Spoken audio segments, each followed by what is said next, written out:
So the first question, what inspired you to undertake this project, which was really, must have been extraordinary to put all these people together? But a follow-up to that question is, how did your training in architecture and design influence the film? Because well, yes, I had architecture and design training very early on in my life, but then I became a director cinematographer in advertising, which I did for 30 years. So I'm very experienced in the world of film production, and that helps me with my new career in doing documentaries. This is my second documentary. And did you get the sense that the architecture of this particular place in America was responsible partially for the creating of that kind of culture? I mean, the kind of architecture created a kind of culture that Frank was particularly drawn to. Well, actually, my first film is about Cody, who was one of the most important mid-century modern architects in Palm Springs. You know, this whole modernism movement had a huge impact on Palm Springs. But what's interesting about Frank Sinatra in 1947, when he built this first house, which is in the film, which was built at great expense, $1946, $160,000, when the average cost of building a home was $20,000. He still had this big MGM contract. He initially wanted a traditional house, which he was used to from Beverly Hills. And Stu Williams, the mid-century modern maverick, said, no, I'm going to give you this. And Frank said, okay, go for it, which he wouldn't have done in Beverly Hills. So it became a mid-century modern gem, this 1947 house. And Sinatra was open to this kind of architecture, this kind of culture as well, which is kind of interesting because he'd never had formal education. And, so it's kind of interesting on his part that his personality was willing to accept something like this that, you know, an ordinary kid from the streets of Hoboken probably would have not gone for a house like that. But he really was an artist in many ways because, as you know, he painted for many years, many years. In fact, some of his paintings are up for auction now at Sotheby's. So he had that visual talent in him. And he directed one movie, very few people know about. And he was very involved in the productions of his films. He had his production company. So he was a multifaceted artist. He wasn't just a performer. And can you tell us something about the genesis of the film itself, working with the Sinatra family and access to these houses which are no longer part of the family? Right. Actually, I moved from Los Angeles to Palm Springs in 2010. And I noticed right away that this is a Sinatra town, which you cannot say about Hollywood. You know, most of my life I lived in LA in the film industry. It's an industry with many celebrities. But Sinatra is Mr. Palm Springs, he and Bob Hope, at least when it comes to the 50s, 60s, and 70s. So people still have Sinatra stories. You run into this all the time in Palm Springs. And I thought, well, how much of that is true? Because a lot of it is bluster and bragging, and oh yes, I had drinks with Frank, or yeah, we're old friends. You know, most of it is made up, or maybe they met him once. And I thought that's kind of interesting. And then at the same time, I saw the HBO documentary on Frank called All or Nothing at All for the Centennial, and I was shocked that Palm Springs wasn't even mentioned. There was one brief mention when JFK was visiting Palm Springs, and that didn't work out. You know the story. And I thought, how odd, you know, this was his town for 50 years, and it's not even brought up. And I thought, wow, there's a niche. Make a film about Palm Springs, the myth, the legend, and how he was let's put it this way, only in Palm Springs he could be who he really was, you know, be himself. Yeah, and this is what I think the film captures. Having studied now Frank Sinatra for almost 20 years, and I have to confess, I did not grow up with Frank Sinatra's music. I didn't either. I grew up at a time with, you know, U2, The Clash, you know, The Cure. I grew up with rock and roll. And you know, when I was asked to do this conference at Hofstra in 1998, you know, Frank Sinatra was music that, you know, not even my parents listened to, you know. But in the course of this, I was struck not only by his meticulous craftsmanship, which then also shows up in other aspects of his life, like his homes and his paintings, but even in, let's say, crafting friendships and crafting this kind of persona, which I find really extraordinary, and the complexity of his character, especially this idea that, you know, I write in the book that Sinatra is in a way conflicted that in Italian terms he wants to be both the padrone and the paisan, you know? Yeah. And that's a fundamental conflict. You know, the guy who sits at the head of the table and picks up the tab, but also he wants to be your friend. And there's a kind of inherent paradox in that, which I think you capture in the film. Very interesting. I like that very much. Yes, yes. And so, did you work with the family, like Tina, and or they were difficult to get the cooperation of the family? Now, first of all, there's a common misperception about this. You do not have to work with the family. I didn't even approach them when I made this film, because I knew that I can make a documentary about anybody. I don't care how big the name is, as long as I don't slander the person. And I can put their name in the title. And I had a very strong law firm backing me. And this is a fair use project, it has a lot of fair use elements in it. So I made the film that I wanted to make. I didn't rely on outside financiers, I financed it myself. Because, you know, for 30 years in advertising, I was at the beck and call of clients and big corporations. And when I make these films, I make the film that I want to make. So while I was finishing it, I was working with lawyers to make sure I'm covered in terms of the fair use aspect of the many clips that are not licensed. When the film was finished, the Sinatra estate saw it. Chuck Pingioni, who's the head of Sinatra Enterprises. And he said, you know, from a personal point of view, we have no problem with this film. Tina's lawyer tried to make a little noise, but when he found out who my lawyer is, he didn't say anything. He was fine. Then I got a lot of questions. Why didn't you interview Tina and Nancy? Why are they not in the film? And I can tell you that I can't tell you. But no. Barbara's in the movie, and that's it. Okay? You can't have all three in the same film. Too overpowering, I guess. It would have never happened. Is there anything that you can tell us? Like, I imagine hours and hours of footage. You know, what was left on the cutting room floor? Okay, yes. First of all, there's 2 years of work that went into this. It was an extremely complicated film to make. 4 of the principals have passed away. Mel Haber, Barbara Sinatra, Johanna, and the toy guy also. Yeah. So I'm glad I've got them on film.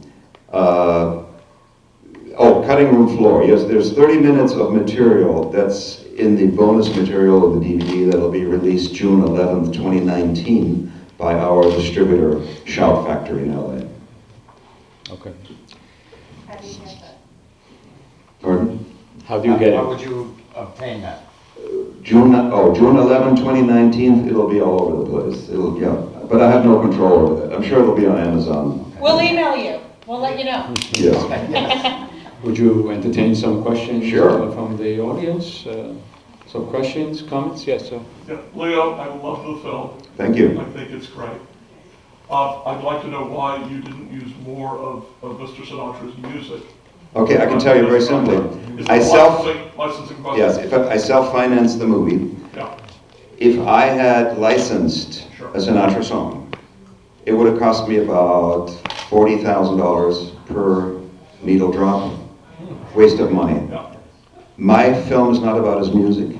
It is about him and this town, Palm Springs. And the 3 little clips of actual Sinatra you hear, they're less than 10 seconds long, they're fair use, they're approved by the lawyers. Although the Sinatra Enterprises wasn't very happy about that, there's nothing they could do. Documentary filmmakers are given a lot of rights, thank God. It's part of my freedom of speech, because I'm making a point with all these little clips, and I'm not exploiting them commercially, so I got away with it. Another question or comments for Leo? Yes. No, there's a gentleman there. Later on. What? Yes. Leo, first of all, wonderful film, Thank you. and I'm glad you got those remembrances from those folks who aren't with us any longer. The gentleman who's singing at the end, he sings a few times. Who is that? He's actually an Italian singer. Friends of mine in Los Angeles recorded him about 15 years ago. They cut a record called Tribute to the Chairman, strictly for licensing. It's music library stuff. So it's been licensed many times. His name is Richie or something, and he's wonderful. He comes as close as it gets, yes. So I use all these, and I paid a very low amount of money to license these pieces of music for worldwide. And I was able to put all my money into the film itself. Yes, so. Yeah. Leo, did you interview Don Rickles? Or No. did you interview Tony O, who had been Mr. Sinatra's last valet and then went to work for Don Rickles? Don Rickles had already passed away. Okay. Now, I also, the one thing that Chuck Pinjone, who was the head of Sinatra Enterprises, of course he had to criticize things. He said, how come you didn't interview Angie Dickinson? And I said, you know what? I wasn't interested in that. I was interested more in the guy who owned the toy store, or the maitre d', the real folks of Palm Springs, not the movie stars. Did you interview Tony O, who had been Frank's valet? Is he still alive? Yes. Was he valet? No, wait a minute. The valet who died is, of course, we interview his son, is George Jacobs. This was a later valet. Yeah, no, if he had been available, most of these people, okay, I know who you mean. There are a number of people who will not be interviewed because they have NDAs, which they adhere to way past Frank's death. I see. Like, for example, I had a line into his driver, who drove him for many, many years, and I wasn't able to interview him because of the NDAs. Thank you. A question, Leo, about the technique of the film. So on these shots of the houses and the topography and the landscape, some of it obviously done with drone. Yes, a So lot you of could drone not have shots. done this film a few years ago. That's true. Unless you had this technology. The drone was a huge help on my movie, yes. And I shot all of it myself because I'm a cinematographer and director by profession. So the drone came in very handily, yes. Another question? Yeah. Yes. Leo, fantastic job. Thank you. My wife and I came out here from Ronkonkoma, out east, to see this.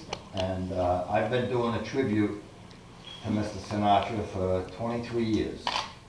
I'm a singer and also a union carpenter. I did it on the side.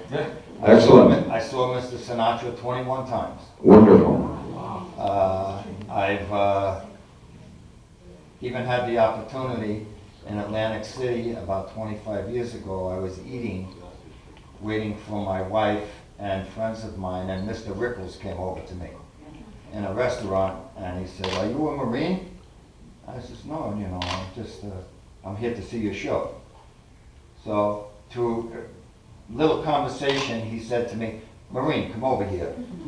And I came over to the table, and he was sitting with his wife Barbara and an entourage. And he says, "Do you have a card?" I said, "Yes, I do." And the name of my show was called A Touch of Sinatra. Tina today would sue you over that. So he took She my sues card. everybody. He took my card and he wrote on the back of it, "Mike, Frank loves you." That's wonderful. Don Rickles. Yeah. I mean, I'm a huge fan, and you did a fantastic Thank job. you. Thank you. Another question, comment. On this subject of Sinatra's generosity, the audience might be interested to know that it's been estimated, both by his family and other people, that over the course of his lifetime and then afterwards, Sinatra and the estate have donated or contributed either almost or just over $1 billion to charity, including several hundred million just to the state of Israel to create, you saw the one in Egypt, but he also did hospitals in Israel. Right. So really something extraordinary. And also, even before he got to that level of generosity, helping musicians who could no longer perform, and there was no such thing as financial aid for them. He would personally step in and pay their housing or their nursing home costs at the end of their life. Really extraordinary acts of generosity. And all of Ava Gardner's medical bills until she died. He was very close to all of his exes, including Mia Farrow. Yeah. So, Another comment or question? Go ahead. There's the urban legend that he cared for Marilyn Monroe on the way. Yeah, see, I'm not getting into that stuff. I'm sure there was something, yeah, but I wasn't getting, that's not really what I wanted to talk about, you know. So my question is, Leo, now that you've kind of taken this and you're going to release the DVD and you're going to go on, what is going to be your next creative project? Well, but first of all, this year has been dedicated to getting the film out Right. and getting distribution. We have a good distributor with Shout Factory, who you may be aware of in Los Angeles. And they're pitching it now to all the big players, you know, HBO. HBO actually requested to see it a few weeks ago. I would love to be on HBO, rather than Netflix. Netflix, you get kind of buried, it's my feeling. It's like they got 100 new shows every day. So that's happening, and then we have a foreign sales rep in England. So I've been real busy promoting the film and going to festivals all year, and I've got 2 projects in mind that I will start soon. Haven't decided which one yet, but keeping busy, yes. Any other question? Yes? This seems like it would be a natural for PBS. God, PBS doesn't pay that well. Remember, he's self-financed, you know? Yeah, it can't be totally a labor of love. So, of course, I would like to re-edit and change, but I had a hard deadline with the premiere at Modernism Week, which was in February this year, and it had 2 sold-out screenings, so I had to finish the film in January. Otherwise, I would still be cutting it. You know, there's a lot of things I'd like to change. That was the question I was going to ask you. How do you know when a work of art is done? It never is. That's the problem. And you have to have a deadline. And if normally you have money men breathing down your neck, which I was used to all my life. In this case, I had a deadline because Modernism Week, which is attended by 100,000 people from all over the world in Palm Springs, it's a major deal. They announced it as their main event, and they sold tickets, so I had to be finished. And that pushed me 12, 14-hour days and make final decisions. But yeah, a film like that, you can edit another year and still not be happy. And then you gotta only listen to 1 or 2 friends who you trust, because if you listen to everybody, you're never gonna finish it, because everybody has a different opinion. Like some people said, you got too much Trini in there. Too much Trini. I love Trini, it's entertaining. Another question. A very common theory about art is that a work of art is never completed until it is received by an audience. So can you talk about how the film has been received so far? You know, what's the most amazing thing for me, yes, we had a great premiere at Modernism Week, which is not the local Palm Springs audience, it's people from all over the world. In fact, we were having breakfast the next morning because we were locally in a hotel, and there was a whole table of Australians next to us. They'd come to Palm Springs for Modernism Week, and they loved the movie. So that was amazing. What amazed me more was once it got into theaters, it became sort of a sleeper hit, and people saw it more than once. And the reception of young people?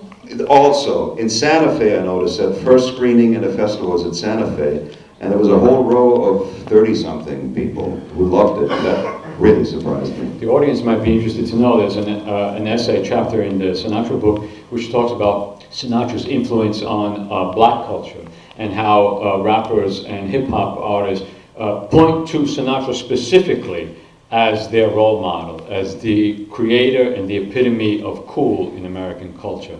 Really wow. Something we would not have thought about that until it was pointed out to us by a music scholar.